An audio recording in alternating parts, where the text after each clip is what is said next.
Competition hub के video lecture में स्वागत है स्टूडेंट्स। और आज हम लोग करने वाले हैं आपका एक अत्यंत ही महत्वपूर्ण टॉपिक। उस टॉपिक का नाम है चीनी साम्यवादी क्रांति, जो कि विश्व इतिहास का अत्यंत महत्वपूर्ण टॉपिक है। और मैं आपको बता दूं, जितने भी क्वेश्चन बीपीएससी में पूछे गए वो सारे क्वेश्चंस हमारे क्लास नोट्स के थे। साथ ही आप लोग जो भी एस्टेट में बैठेंगे उसमें भी सारे क्वेश्चन हमारे क्लास नोट्स के आएंगे। आपको हमने फ्री में अवेलेबल करवाया है सारा नोट्स, कि एग्ज़ाम के लिए बहुत ही कम टाइम बचे हुए थे।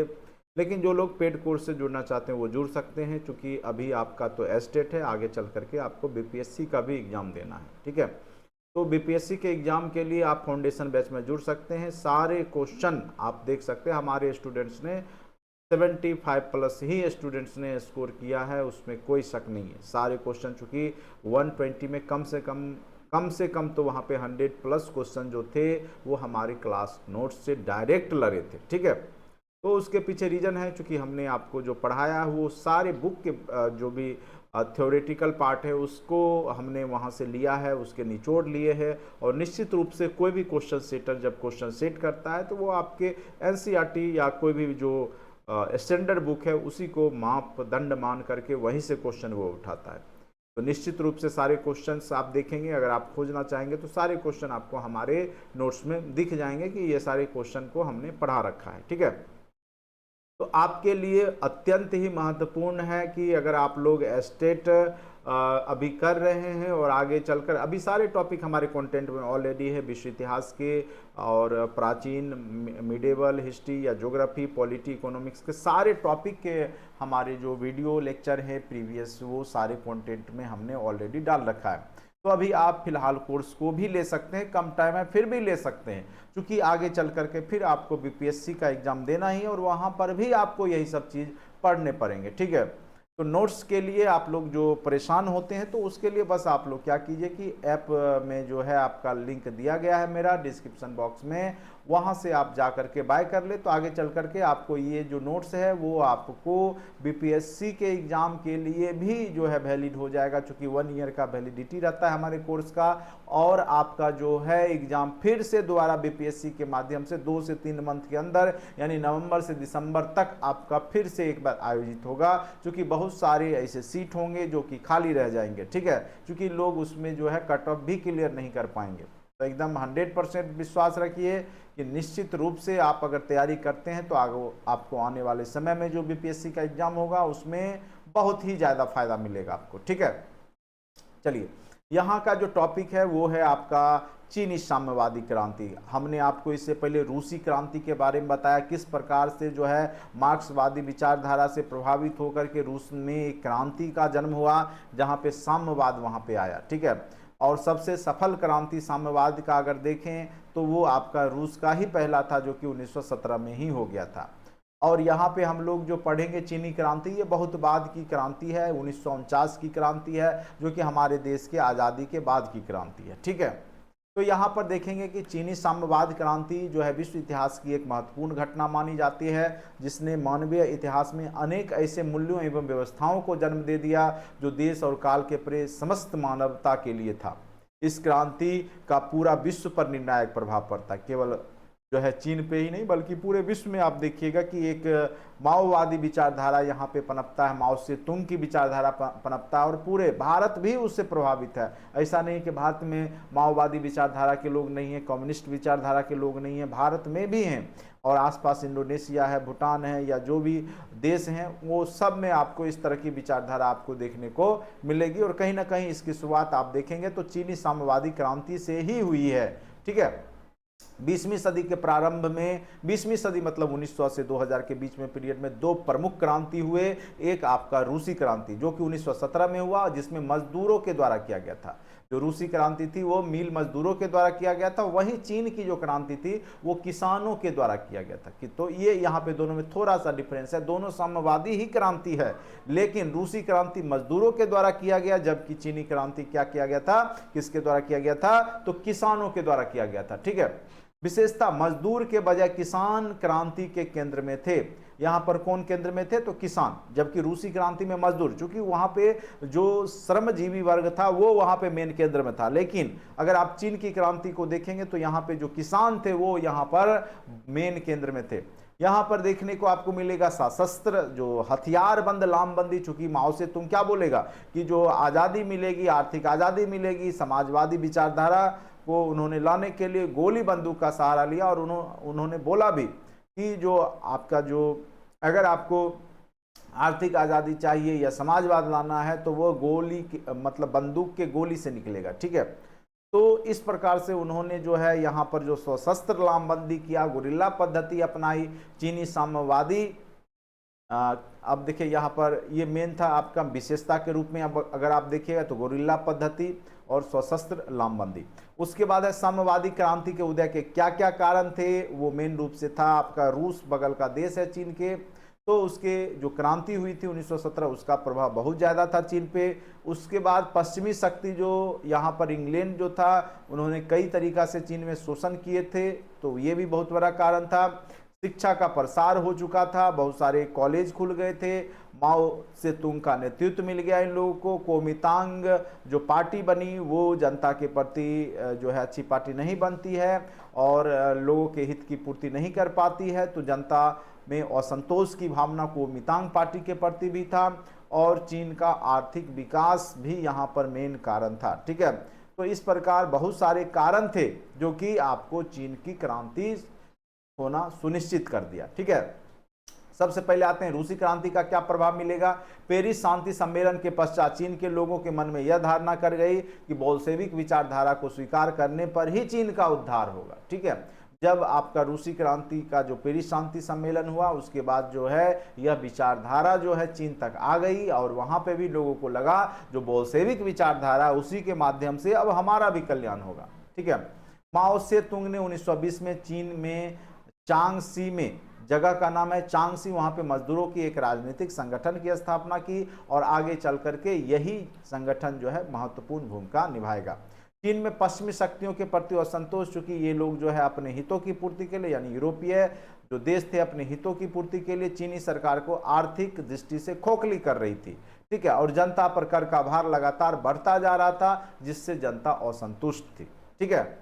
आप देखिएगा यहाँ पे अफीम युद्ध होता है, क्योंकि यहाँ की जनता को भ्रष्ट करने में जो है इंग्लैंड ब्रिटेन का बहुत बड़ा हाथ था। वो बिहार बंगाल में आपका अफीम की खेती करवा करके अफीम का जो है व्यापार चीन के लोगों के साथ करता, जिससे उनका नैतिक पतन भी हो रहा था। तो जिस कारण से भी लोग जो है पश्चिमी शक्तियों के खिलाफ में आ जाते हैं। कोमितांग दल के प्रति जनता में असंतोष। देखिए डॉक्टर सनाय सेन के बारे में आपने सुना होगा, ने कोमितांग दल को संगठित करके चीन में जनता के उत्थान के लिए अनेक कार्य किए, ठीक है। लेकिन उसकी उपलब्धियों से जनता संतुष्ट नहीं थी, क्योंकि आगे चल करके ये जो है यहाँ कह सकते हैं कि जो मेन जनता गरीब जनता थी, किसान थे, उसके हित की बात ना करके बल्कि व्यापारी वर्ग के लोगों के ही केवल बातों को ये मान रही थी, सुन रही थी, जिस कारण से जनता भी जो है कोमितांग पार्टी के भी खिलाफ में हो जाती है, ठीक है। और वह जो है साम्यवाद के प्रति आकर्षित हो जाती है, ठीक है। उसके बाद है चीन में आर्थिक विकास का अभाव, ठीक है। चीन में असमानता बहुत ज़्यादा थी, जनता साम्यवाद के माध्यम से आर्थिक विकास करना चाहती थी, ठीक है। आर्थिक विकास नहीं था, लोगों में आर्थिक असमानताएं बहुत ज़्यादा थी, जिस कारण से जनता चाहती थी कि जिस प्रकार से रूस में आर्थिक आज़ादी की बात की गई, आर्थिक रूप से उसको सुदृढ़ किया गया, उसी प्रकार से चीन में भी हो। उसके बाद यहाँ पर देखिएगा कि शिक्षा का प्रसार आगे चल करके हो जाएगा। डॉक्टर सनाय सेन और उनके समर्थकों ने शिक्षा के प्रसार में महत्वपूर्ण योगदान दिया और लोग रूसी क्रांति से बहुत ज़्यादा प्रभावित हो गए थे और चीन में भी जगह जगह जो है साम्यवादी संगठनों की स्थापना हो गई थी। अब देखिए यहाँ पे साम्यवाद का प्रसार किस प्रकार से चीन में देखने को मिलता है। 1917 में क्या हुआ, जब रूसी क्रांति हुई, जिसको हम बोल्शेविक क्रांति के भी नाम से जाना जाता है, तो उसका प्रभाव चीन पे स्वाभाविक से पड़ेगा, चूंकि पड़ोसी देश है। 1919 में पेकिंग के अध्यापकों ने, जो कि चीन का एक विश्वविद्यालय है, ठीक है, उसमें वहाँ के छात्रों ने साम्यवाद और मार्क्सवाद के अध्ययन के लिए एक संस्था की स्थापना कर दी और इन व्यक्तियों में माओ से तुंग भी था। यह भी एक विद्यार्थी ही रहता है जिसमें कि वह पढ़ाई करता है साम्यवाद और मार्क्सवाद के बारे में। किसने? तो माओ से तुंग। इस साम्यवादी विचार ने उदार राष्ट्रवादियों को भी प्रभावित कर दिया, जो कि उदारवादी थे उनको भी प्रभावित करता है ये साम्यवादी विचारधारा। जैसे देखिए ये साम्यवादी विचारधारा आप देखिएगा भारत में भी जो है पंडित नेहरू को प्रभावित करता है, वीर भगत सिंह को प्रभावित करता है। तो साम्यवादी के ये भी समर्थक थे, ठीक है। तो जिनमें डॉक्टर सनाय सेन भी शामिल हो गए थे, ठीक है, हो चुके थे। तो डॉक्टर सनाय सेन के सूझबूझ एवं संगठनात्मक क्षमता के वजह से कुओमितांग तथा चीनी साम्यवादी दल का सहयोगपूर्ण संबंध बने रहे, जो कि 1925 तक चलता रहा। यानी इसमें डॉक्टर सनाय सेन की बहुत ही महत्वपूर्ण भूमिका रही। वो अपने सूझबूझ और संगठनात्मक क्षमता की वजह से जो दोनों वहाँ पे जो दो पार्टियां बन चुकी थी, एक साम्यवादी दल, दूसरा कुओमितांग दल, जो कि वहाँ की उदारवादी कह सकते हैं, एक वामपंथी हो गया और एक दक्षिणापंथी, एक प्रकार से आप कह सकते हैं कि दोनों को लेकर के ये चले। और ये जब तक रहे तब तक दोनों पार्टियां मिलजुल करके काम करती रही और अंग्रेजों के खिलाफ में काम करती रही। लेकिन जब यहाँ पर देखने को मिलेगा, जब यहाँ पे सनाय सेन की मृत्यु हो जाती है 1925 ईस्वी में, ठीक है, उसके बाद जो है यहाँ पर साम्यवादी जो दल होता है उसमें विचारधारा में परिवर्तन आता है और वो जो है अपने मनमाना करने लगती है। ये कुओमितांग पार्टी, ठीक है, कुओमितांग पार्टी के विचारधारा में परिवर्तन आएगा और ये जो है अलग होकर के साम्यवादियों पे ही अंकुश लगाना शुरू कर देता है, साम्यवादियों को ही बंद करना, प्रताड़ित करना शुरू कर देती है, जिस कारण से आगे चल करके यहाँ पर आपको युद्ध देखने को मिलेगा।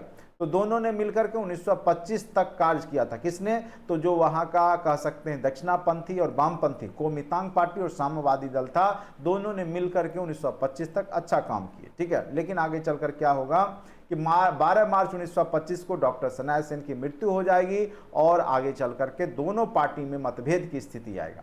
सनाय सेन की मृत्यु के बाद जो च्यांग काई शेक रहता है, यही आपका अध्यक्ष रहता है राष्ट्रवादी दल, जो कि वहां का देखिए एक है साम्यवादी दल, एक है राष्ट्रवादी दल, जो कि कुओमितांग, ठीक है, कुओमितांग पार्टी होता है जो कि राष्ट्रवादी दल के नाम से जाना जाता है।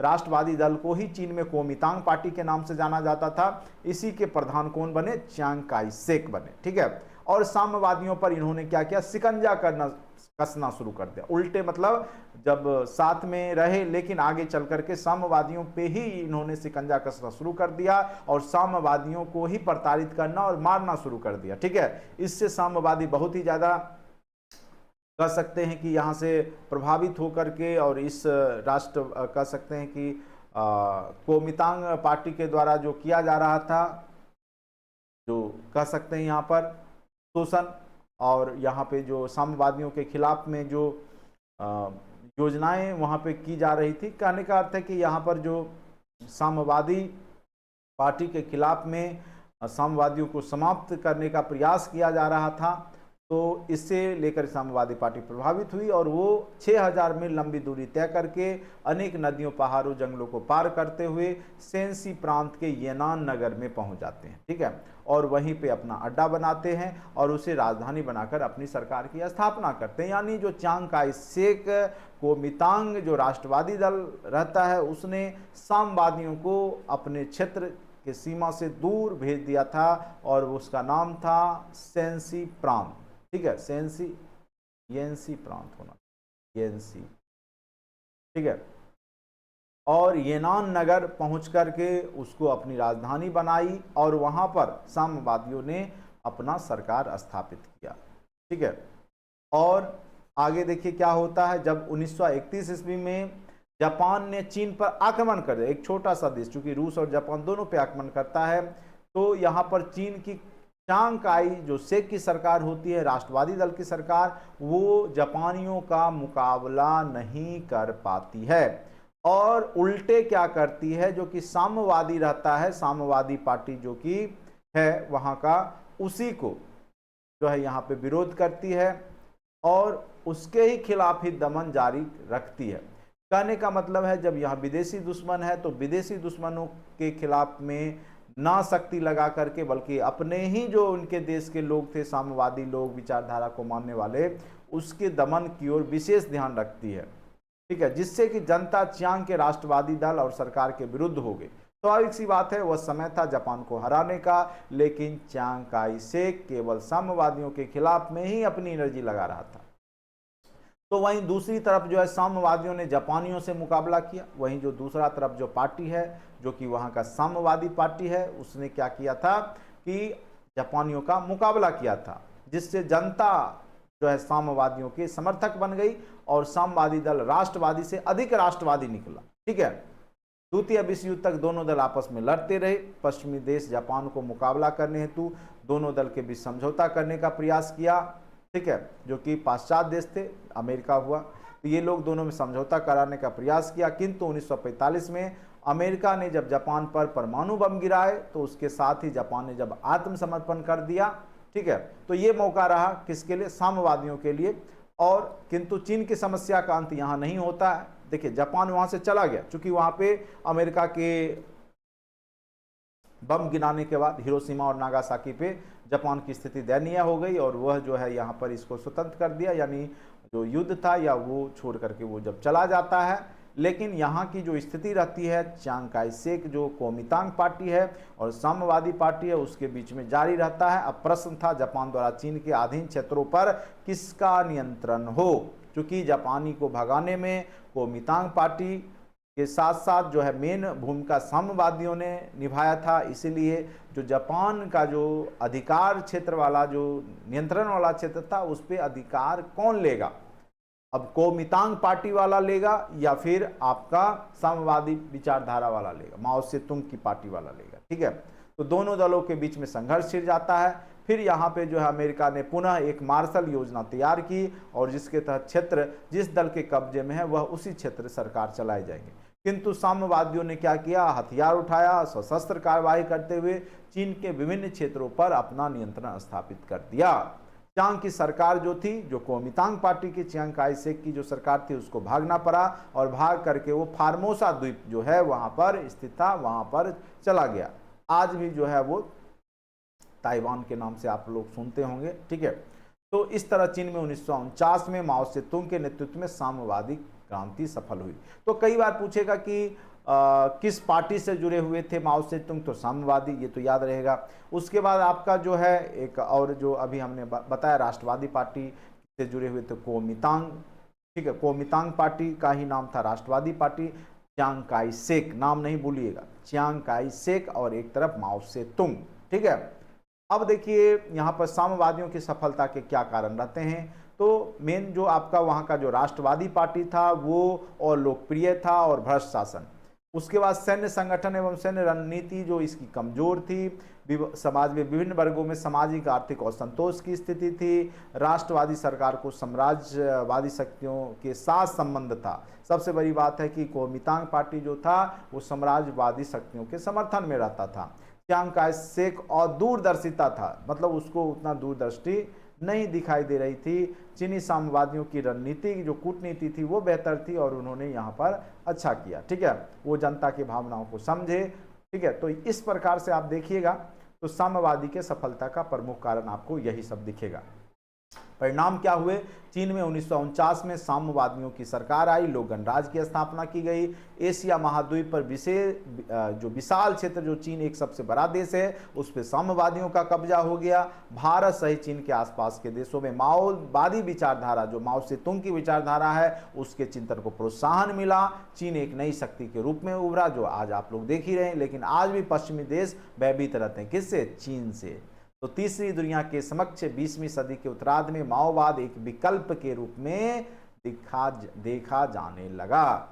तो इस प्रकार से आपने देखा, बहुत छोटा सा टॉपिक। देखिए, ये है टॉपिक बहुत बड़ा, लेकिन हमने आपको बहुत ही सिंपल कॉन्साइज में इस कॉन्सेप्ट को समझा दिया और क्वेश्चन भी इसी कॉन्सेप्ट पे आधारित कोई ना कोई आपको पूछ दिए जाते हैं। ठीक है, तो इसीलिए जो हमारे द्वारा थ्योरी पढ़ाया गया है, आप एकदम भरोसा करके आप नोट्स ले सकते हैं, आप क्लास से जुड़ सकते हैं। डिस्क्रिप्शन बॉक्स में लिंक दिया गया है और ये कोर्स आपको बीपीएससी टीचर के एग्जाम में भी मदद करेगा। तो अभी भी आप कोर्स से जुड़ सकते हैं, मात्र 999 चार्ज है। हमने पीडीएफ नोट्स फ्री में दे दिया, लेकिन केवल नोट्स से आपका काम नहीं चलेगा। नोट्स के साथ साथ आपको इसके बारे में वीडियो लेक्चर भी चाहिए, जो कि सारे टॉपिक हमारे द्वारा प्रथम विश्व युद्ध, द्वितीय विश्व युद्ध, औद्योगिक क्रांति, वाणिज्यवाद, पूंजीवाद, सारे टॉपिक जो है अच्छे से हमारे द्वारा, जैसे इटली का एकीकरण, जर्मनी का एकीकरण, ठीक है, उसके बाद जर्मनी में नाजीवाद का उदय, तो इटली में फासिज्मवाद, ये सब सारे टॉपिक को हमने, आर्थिक मंदी, विश्व का जो महामंदी आया है वो, ये सब, लेनिन का प्रभाव रूस में, तो ये सब सारे टॉपिक विश्व इतिहास के हैं।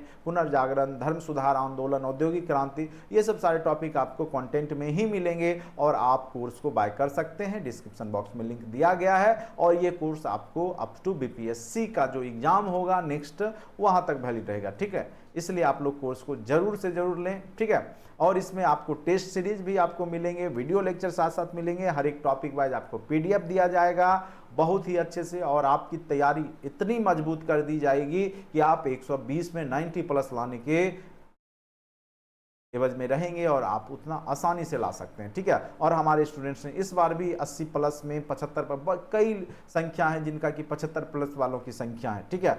आपको लग रहा होगा कि सर ऐसे ही बोल रहे हैं, लेकिन नहीं, अगर आप देखेंगे सारे नोट्स को तो आपको पता चल जाएगा कि आप भी इजीली 80 नंबर ला सकते थे, जो कि इस बार बीपीएससी के स्टेट के एग्जाम में जो क्वेश्चन का लेवल रहा है, ठीक है। तो आज के लिए इतना ही, धन्यवाद। अच्छा लगता है चैनल को जरूर लाइक करें, सब्सक्राइब जरूर कर ले चैनल को, कोर्स लेना ले सब्सक्राइब जरूर रखें, क्योंकि आपको आने वाले समय में हमारा चैनल, आपको अगर शिक्षक बनना है तो हमारा चैनल ही आपको बनाएगा, इतना जान लीजिए, ठीक है। आप व्यापार और वाणिज्यवाद जो यहाँ पे आप देख रहे हैं, हल्ला कर करके लोग जो ऑब्जेक्टिव के पीछे भागते हैं, ऑब्जेक्टिव पढ़ाते हैं और आपको भी आसान लगता है, पढ़ लिए थ्योरी, लेकिन कहीं ना कहीं अगर आप जब तक थ्योरी नहीं पढ़ेंगे, अच्छे से कॉन्सेप्ट नहीं आपके पास होगा, तो आप सफल नहीं होंगे आज के डेट में, खास करके बीपीएससी के एग्जाम में, ठीक है। इसीलिए आप लोग जो है, मैं बार बार बोलता हूं कि आप लोग जो है हल्ला करने वालों के चक्कर में ना रहें, ठीक है। आप अपने दिमाग का यूज करें कि कौन सही पढ़ा रहा है, कौन आपको वास्तविक नॉलेज दे रहा है, कहां पे आप बेहतर करेंगे, उसको सोचें और उसके बाद ही कोर्स लें। हम नहीं कहते कि हमारा कोर्स ले लीजिए, किसी और भी टीचर जो हमसे बेहतर पढ़ा रहे हैं उन्हीं का लीजिए, ठीक है। लेकिन इस बात को आप ध्यान दीजिएगा कि ऑब्जेक्टिव पढ़ाने वालों का कोर्स बिल्कुल नहीं ले, नहीं तो फिर आपको बीपीएससी के ही एग्जाम की तरह जब रो रहे हैं छात्र, तो फिर आपको रोना पड़ेगा। चलिए आज के लिए इतना ही, धन्यवाद।